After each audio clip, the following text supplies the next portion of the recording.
Alors, bonjour tout le monde. Aujourd'hui, on est le 2 janvier 2000. C'est ça, 2024. Ça se peut-tu? J'en reviens pas. Je peux même pas croire. En fait, on a probablement des siècles et des siècles de vie. Alors pour moi, c'est un chiffre qui ne fait pas de sens. Mais tout ce que je peux vous dire, c'est que nous sommes présentement le 2 janvier et nous commençons le mois de février. Alors, pour certains, c'est pas le commencement, ça a commencé déjà depuis un bout de temps.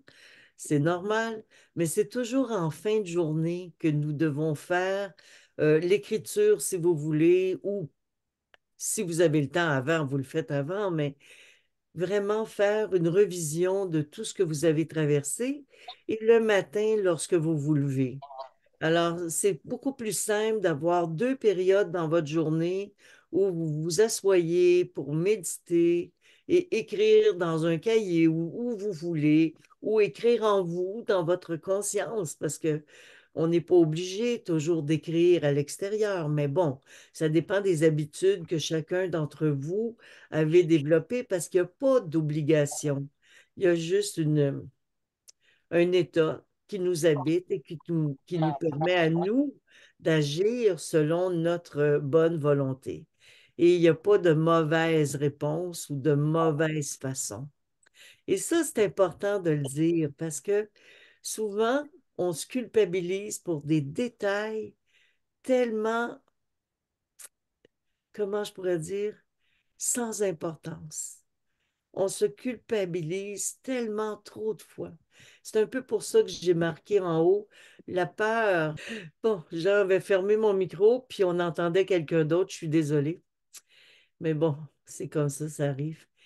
Et aujourd'hui, je voulais parler de l'amour parce que en février, naturellement, ça va être la fête de l'amour, hein. Ils appellent ça la Saint-Valentin.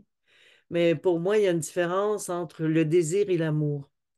Il y a une grande, grande différence. Puis malheureusement, souvent, on a tendance à confondre les deux, tu sais, le désir et l'amour. Mais l'amour, c'est d'être capable d'accueillir chaque situation autour de nous et considérer ça comme agréable et heureux. Alors même les situations les plus particulières de nos vies, si on est dans l'amour, si on est dans la conscience de l'amour et non pas dans la méfiance ou la peur, immédiatement, on a une autre attitude face à la vie. Et c'est important au mois de février, aujourd'hui, de continuer notre beau travail ensemble et de s'enrichir au niveau de nos qualités et de nos forces en étant attentif à comment nous allons vivre notre journée pour être en mesure de traverser le mois de février avec force, compassion, amour, reconnaissance. Et c'est vraiment de ça qu'il s'agit tout au long des 12 jours. Plus vous allez être attentif, plus vous allez prendre conscience de certaines situations ou de certaines attitudes que nous avons parfois à notre insu qui se déclenchent par hasard. Tout à coup, pouf, il y a quelque chose qui se déclenche en nous, mais vous allez dire, voyons, qu'est-ce qui m'arrive? Pourquoi? Pourquoi j'ai tout à coup de pensées sombres ou j'ai pas une bien bonne attitude ou je me sens mal ou il y a une situation qui m'incommode? Mais c'est ça qui va faire toute la différence. Parce qu'au fur et à mesure que vous allez faire les 12 jours, chaque fois qu'une épine, quelle qu'elle soit, va vous pénétrer, vous allez immédiatement en prendre conscience. Et vous allez aussi réaliser, comme moi, que la minute que quelqu'un dans votre environnement se met à critiquer, votre énergie tombe à terre. Votre énergie s'écroule plus que jamais. Parce que lorsqu'il y a un manque d'amour, ça ne peut pas faire autrement. On est immédiatement tiré vers le bas. Et moi, j'ai souvent constaté dans ma vie, parce que je travaille avec les gens depuis très longtemps, Par moments, je me disais, mais on dirait que c'est pas comme d'habitude, c'est pas fluide, c'est pas facile, c'est pas simple, ça ne se fait pas de façon limpide, autrement dit. Et je réalisais, un de mes guides me disait, c'est juste un peu d'amour qui fait partie justement de cette recette magique qui va élever ton taux vibratoire et te permettre d'accepter même l'inacceptable. Et c'est vraiment là-dessus, au mois de février, que vous allez travailler tous ensemble. On va travailler tous ensemble pour essayer d'apprécier même des situations qui sont parfois difficiles à accepter, les percevoir, les observer, les regarder et surtout regarder en nous qu'est-ce que ça a déclenché comme situation. Et lorsque vous avez une inquiétude, une peur, une panique, regardez à partir de quoi elle s'est installée, parce que c'est souvent une peur qui s'est installée. Une peur de ne pas pouvoir y arriver, de ne pas faire de façon adéquate ce que vous aviez à faire. Et la peur, ben, c'est vraiment, une infiltration subtile qui s'installe à notre insu, mais elle s'installe tellement partout, partout, partout, partout. Et au fur et à mesure que vous allez identifier toutes ces incommodations qui vous titinent de jour et de nuit, qui viennent vous préoccuper, vous déranger et vous dire, vous auriez donc dû, t'aurais donc dû, pourquoi t'as pas fait ci, pourquoi t'as pas fait ça? Dites-vous, ben non, tout est parfait. Tout est parfait. Tout est exactement comme ça doit être. Et à partir du moment où vous allez commencer à assouplir, à devenir comme le roseau, souple et limpide, l'amour va pouvoir revenir en vous, s'installer, et vous allez voir une toute nouvelle vision de la situation. Vous allez avoir une toute nouvelle compréhension et l'inspiration va pouvoir passer. Parce que lorsqu'on dit que nous ne sommes pas inspirés, c'est faux. Nous sommes tous inspirés. Nous venons au monde avec cette faculté qui est la norme, qui est normale, qui doit être tout simplement. Mais ce qui empêche souvent cette inspiration de s'infiltrer à travers nous, c'est nos peurs. Non, j'aurais donc dû. Non, mais pourquoi j'ai fait ça? Qu'est-ce que j'ai pensé? C'est toutes des peurs. Ça semble pas être des peurs. Mais hier, on parlait de peur des serpents, c'est dans le plan physique. Mais lorsqu'on parle d'essence de la peur, elle s'infiltre en nous à travers tout ce que nous nous mettons comme obligation et que nous n'arrivons pas à mettre à bon escient à l'avant. Alors, même les décisions que nous prenons par rapport à la nouvelle année 2024, même les bons vœux que nous avons décidé de faire pour nous-mêmes et pour les gens qui nous entourent, si nous n'arrivons pas à les tenir, lâchez prise. Lâchez prise. Moi, j'ai eu un maître, le maître Ram Mikhaël Ivanov, qui disait, plus on s'attache aux problèmes, plus ils s'incrustent. Alors, pour changer une habitude, il faut juste nommer simplement notre désir de modifier cette habitude et l'oublier après. Et vous allez voir, dans cette attitude de reconnaissance, de lousse, de liberté, vous allez pouvoir laisser s'infiltrer en vous tout l'espace nécessaire pour que cette habitude vous quitte à votre insu. Il faut juste en prendre conscience.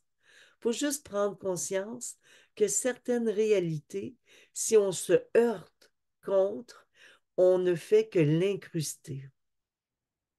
Tandis que si on l'observe et qu'on en est détaché, tout simplement par le biais d'un travail énergétique, de méditation ou autre, automatiquement, cette souplesse s'installe et l'inspiration vient à nous.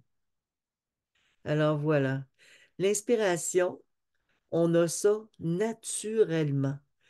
Parce que pendant des années, j'ai dit aux gens, nous sommes tous médiums. Mais aujourd'hui, je dis, nous sommes tous inspirés.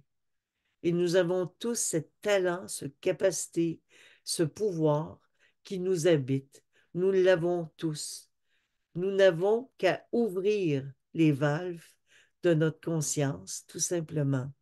Et pour ouvrir les valves de notre conscience, le maître de Neuve, qui était le maître d'Omram Mikhaël Ivanov, il disait que c'était par le biais de l'amour qu'on pouvait ouvrir les valves de l'inspiration, de la télépathie, de la conscience avec l'au-delà, la perception des êtres dans l'air, dans la nature, la perception de chaque chose les plus subtiles pouvait se faire à partir du moment où on était dans le lâcher-prise, la résilience et dans un état de grâce et d'amour.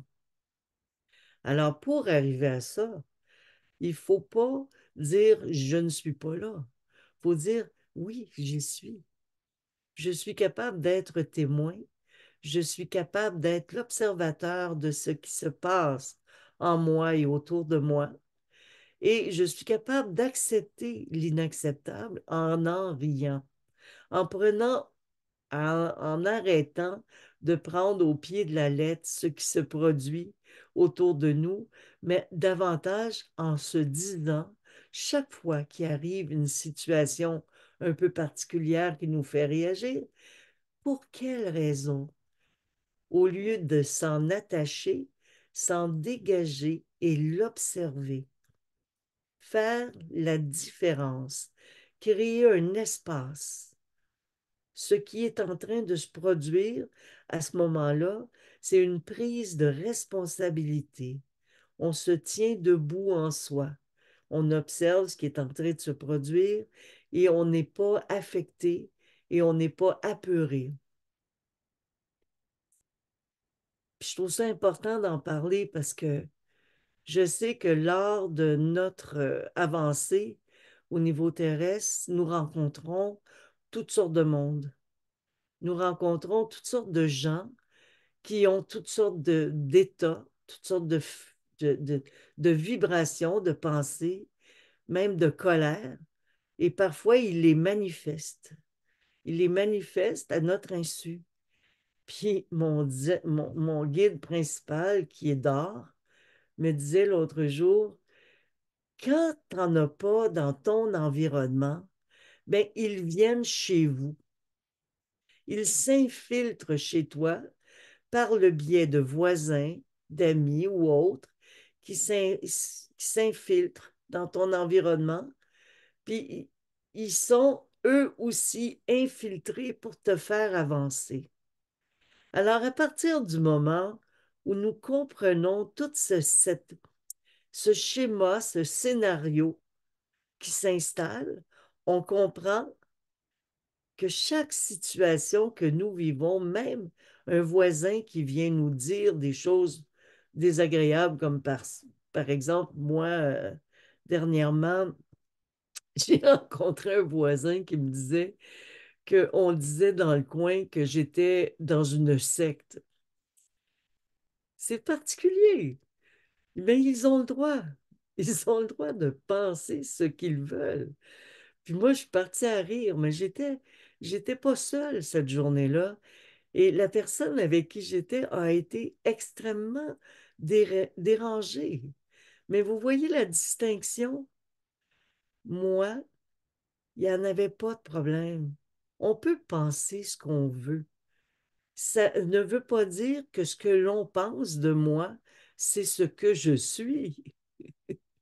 Alors, c'est vraiment... Alors moi, j'ai juste trouvé ça drôle. Et je me suis dit, ah bon, OK. Alors, je vais continuer à saluer tout le monde, à rencontrer les gens en allant marcher et à faire en sorte de modifier tranquillement sans le dire, sans rentrer dans cet espace de colère ou de jugement, quoi que ce soit, en restant simple et accessible et surtout dans l'amour. Parce que la seule et unique façon que nous avons de transformer les choses, c'est par le feu. Et par le feu, ben, c'est l'amour. Hein? Vous voyez, aujourd'hui, je porte du rouge. Hein? Vous avez remarqué? Ben, pour moi, les couleurs, c'est très, très, très important. Aujourd'hui, je porte du rouge parce que c'est mardi. Et le mardi, ben, c'est lié à Mars. Et Mars, ben, c'est aussi le guerrier, mais c'est aussi l'amour et la force vitale. Alors, automatiquement, j'actionne en moi ce pouvoir d'être en conscience avec cette énergie de force et je me dis, ça va s'infiltrer automatiquement. Et quand je vous parlais hier que nous devons utiliser chaque situation pour grandir, mais c'est de ça que je vous parlais, de faire un travail énergétique, que la méditation n'était pas le seul moyen d'être arrêté. Et je parle naturellement de méditation posée, là, arrêtée, assise. Alors, ce n'est pas le seul moyen de faire un travail. On peut être continuellement en train de méditer. On est continuellement en train de faire quelque chose. Alors, automatiquement, on peut attirer à nous tout ce que nous souhaitons. Et on peut tout transformer par le biais de cette action de présence à chaque chose, plutôt que de voir toujours le côté lourd et négatif d'une situation, ben, essayez d'en rire, de trouver ça léger, sans rire des gens naturellement, parce que ça n'aurait pas été gentil que je me mette, mais je ne pouvais pas faire autrement que de sourire à cette personne qui est un voisin et qui m'expliquait que ce qu'on pensait de moi, mais lui il était vraiment pas content qu'on pense ça parce que pour lui, c'était faux, là. Ça ne pouvait pas être vrai.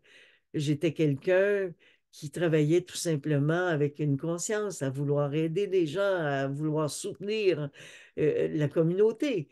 Mais je lui disais, oui, mais garde, c'est pas grave, ça n'a pas d'importance. Ils ont le droit de penser ce qu'ils veulent. Tôt ou tard, ils changeront. Mais lui, ça l'affectait. Ça l'affectait tellement. Ça... Puis ça, je veux le revoir, ce voisin. Pourquoi? Parce que je veux l'aider à dépasser cet état d'affectation. Tout simplement. Je veux l'aider en rigolant, en riant avec lui, en assouplissant toute cette perception. Alors pour moi, aimer, prendre soin des autres, c'est aussi de considérer l'état dans lequel ils vivent, pas pour les juger, mais pour les aider des fois même à la dépasser et leur faire comprendre tranquillement, à leur mesure, à leur rythme, sans imposition naturellement, qu'il y a quelque chose de mieux, puis que c'est tout le temps une question de climat intérieur qui va nous faire vivre les choses de façon différente, chacun d'entre nous. Parce que c'est ça qu'on peut changer. Je ne pourrai jamais changer les voisins, mais je pourrai toujours changer la façon de recevoir ce que les voisins crient ou pensent. Vous comprenez? Puis ça, je trouve ça important, qu'on comprenne ça. Parce que c'est à nous de changer et non pas à vouloir changer les gens autour de nous, mais par notre exemple, par notre changement, nous aidons notre communauté à évoluer, à changer et à avancer. Alors, Joanne vient d'arriver, on va fermer son micro. Bonjour, Joanne. Alors, voilà. Fait que c'est ça. Aujourd'hui, je voulais vous parler. Dieu, pour moi, c'est Dios. Ça veut dire Dios, homme lumière. Car on considère Dieu comme un homme. Moi, je considère l'être humain, l'être lumière, comme Dieu. Et Dieu peut être une femme, hein. Moi, pour moi, c'est pas un homme, là. C'est une conscience. C'est une énergie de lumière. Et c'est pour ça que je vous dis, lorsqu'on est dans une énergie de punition, ben, on est automatiquement dans la peur. Si on voit cette énergie divine comme dangereuse, comme punitive, ben, on est immédiatement dans la peur. Alors que si on est dans la résilience, ben, on n'est plus dans la peur. On demeure dans le témoin. Puis lorsqu'on est dans le témoin, ben, quoi qu'il arrive, ça nous incommode peu. Et l'amour, ben, en version divine, en version Dieu lumière ou Dios, homme lumière, être de lumière, c'est aimant. C'est comme un aimant. Je ne sais pas si vous avez déjà remarqué, lorsque vous allez quelque part, parfois, vous attirez du monde à vous. Vous attirez des gens, ils viennent vers vous naturellement. Ils sont portés à aller vers vous, ils veulent tous vous connaître, ils veulent tous vous parler. Mais c'est parce qu'ils sentent cet aimant qui émane de vous, qui est un aimant d'amour. C'est comme ça. C'est vraiment particulier. Puis la minute que vous rencontrez quelqu'un qui est méfiant, qui a peur, il ne va pas ressentir ça, cet aimant d'amour que vous dégagez. Mais c'est pas grave. Ça n'a pas d'importance. Tranquillement, si on arrive à faire en sorte que mes voisins, par exemple, aient moins peur, vous vous rendez compte? Si j'arrive à faire en sorte que mon environnement autour de moi ait moins de peur, ils vont peut-être commencer à sentir couler en eux l'inspiration, l'amour, la reconnaissance, le désir de partage, le désir de la fraternité, de l'éveil de la conscience. Alors, c'est comme ça que la magie s'installe. Et ça, on ne s'imagine pas qu'il y a une magie dans chaque situation, même les plus subtiles. Mais il y a une magie incroyable, juste dans l'acceptation que l'autre, s'ils inventent des situations difficiles, si mes voisins ou qui que ce soit dans mon environnement installent des choses qui ne sont pas tout à fait justes, ça peut peut-être être démarré à cause de certaines peurs, hein? C'est clair que ça vient de là. Parce qu'à partir de la peur, il y a immédiatement un état de fermeture, de punition et d'inquiétude.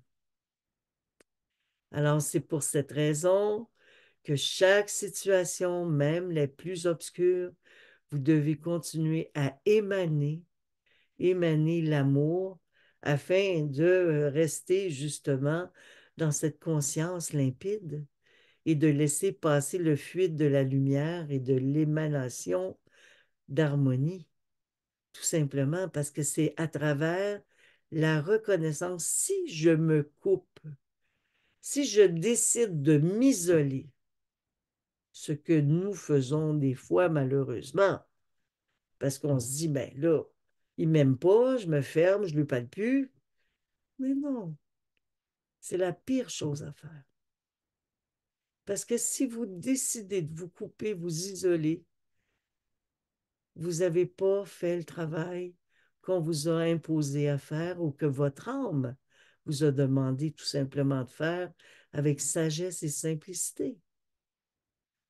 Non, vous n'avez rien à vous reprocher. Si vous n'avez rien à vous reprocher, vous n'avez pas à vous cacher.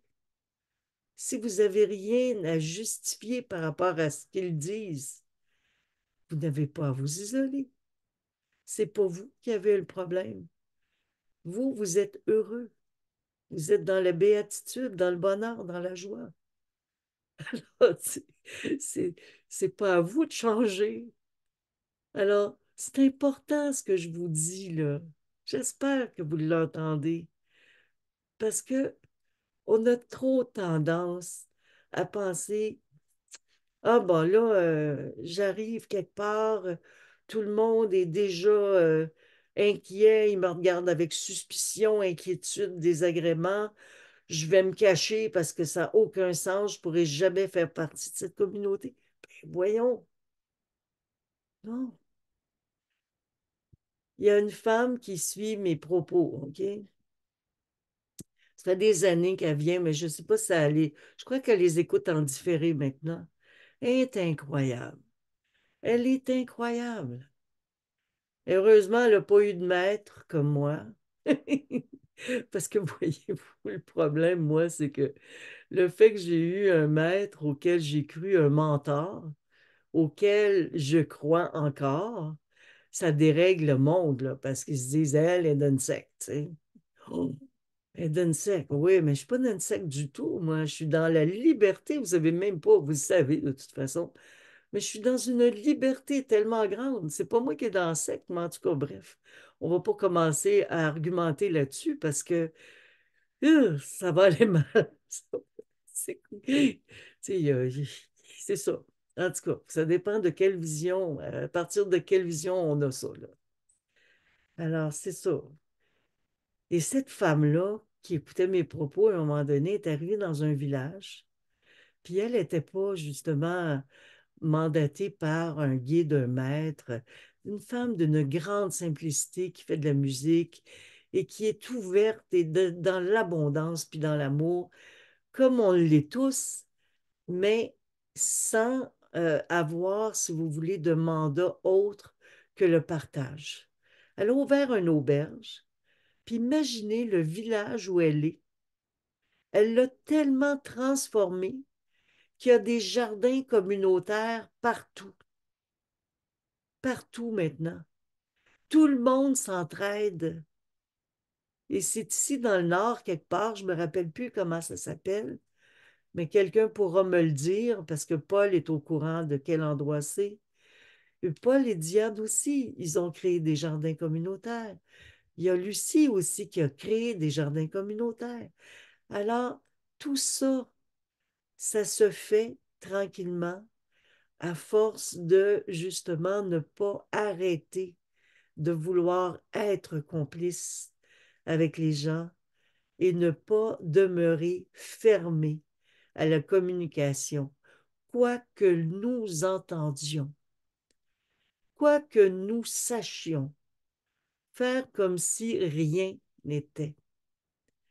Plutôt être souriant, joyeux et prendre le temps et la patience s'installe en nous. C'est heureux. On travaille la patience. Parce que ça en prend de la patience. Ça fait 4 ans que je suis ici, moi. Alors, ça vous donne une idée. Mais c'est pas grave.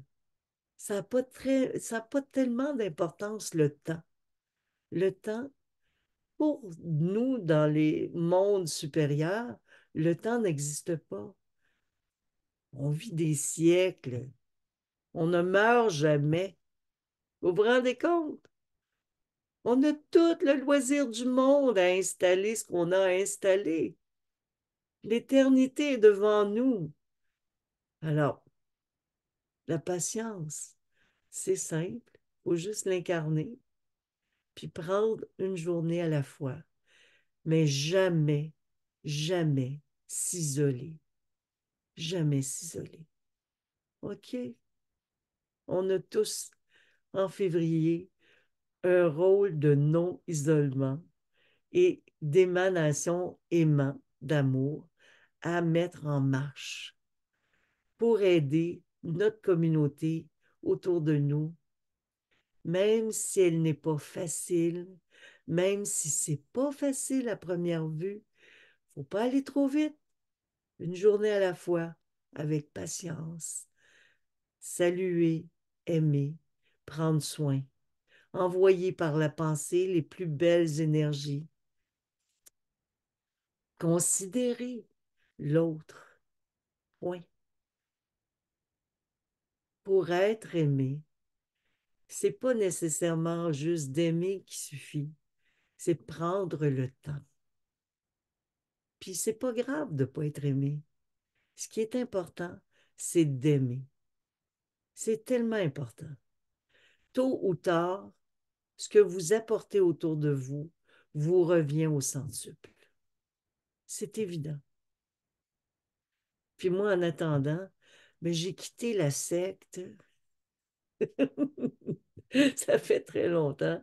Je ne suis pas venue au monde dedans parce que je suis venue au monde à l'extérieur complètement de cette société que j'ai observée toute mon enfance avec des lunettes grossissantes en me disant, mais ma foi du bon Dieu, où est-ce que je suis tombée?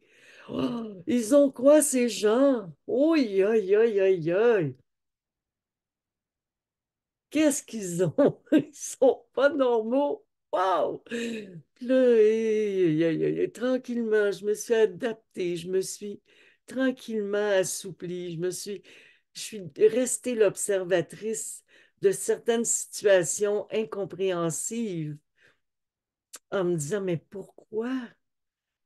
Mais aujourd'hui, j'en porte un bénéfice extraordinaire. J'ai réussi quand même à transformer beaucoup, beaucoup, beaucoup, beaucoup de choses en moi. Et je vous dirais que je me rends compte que la communauté qui m'entoure, quelle qu'elle soit, évolue autant. Puis ça aussi, c'est important de le percevoir. Que chaque membre de notre famille, que chaque personne que nous avons côtoyée dans notre vie a changé. Que nous ne sommes pas seuls à changer. Que tout le monde grandit. Puis tout le monde est là pour grandir. Puis c'est ça qu'il ne faut pas oublier. Parce que des fois, on a tendance à penser, ah mon Dieu, que j'ai changé, mais bon, ma sœur, elle, non. Non, non, c'est pas vrai. Tout le monde, nos frères, nos sœurs, nos amis, nos parents, sont tous en mouvement, en évolution. Notre mère, notre père, tout le monde. Alors, il faut accepter le changement des autres aussi. Il faut le percevoir. Il faut arrêter de les voir ankylosés dans un climat. Ils ont modifié eux aussi certaines choses. Et tranquillement, vous allez vous rendre compte que toute chose finit par bouger, par se mouvoir, quoi, comme le vent. Alors voilà, c'était le propos du 2 janvier. Je suis vraiment contente de vous retrouver. Ça me fait plaisir. J'espère que ce propos va aider tout le monde à arrêter, qu'on arrête nos guerres, qu'on arrête nos guerres.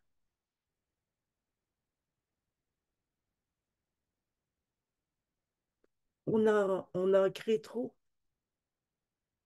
On en crée à notre insu. Il faut rester accessible, toujours accessible. Alors, je vous aime et prenez soin de vous et n'oubliez pas de faire, continuer d'être attentif à ce que vous vivez, à votre environnement et surtout attentif à comment vous recevez cet environnement et que vous partagez avec cet environnement. Sans peur, sans inquiétude, vous allez être morte de rire ou mort de rire. Vous allez voir, vous allez voir. La pire bêtise qui va arriver à vous, vous allez partir à sourire. Vous allez dire, ah oui, ah bon, eh bien, c'est spécial. Ah, j'aurais pas cru. C'est pas grave. C'est tellement pas grave. Il n'y a rien de grave. Hmm, voilà.